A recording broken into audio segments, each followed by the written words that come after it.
Alright, here's how to take out a bushing. So the lip is what holds it in. So I just basically take a screwdriver and get about 1/8 of an inch down. Give it a whack with a hammer.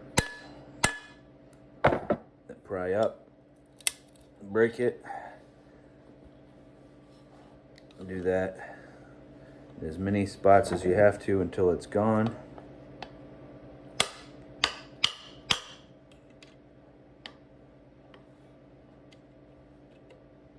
A little hard to do without being on the floor. It's better if you had the floor so that I wasn't just holding it, fighting with my own strength here. There we go. Make sure you get all the pieces out.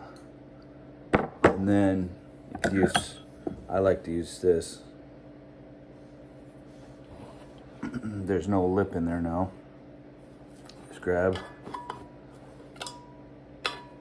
And out it comes.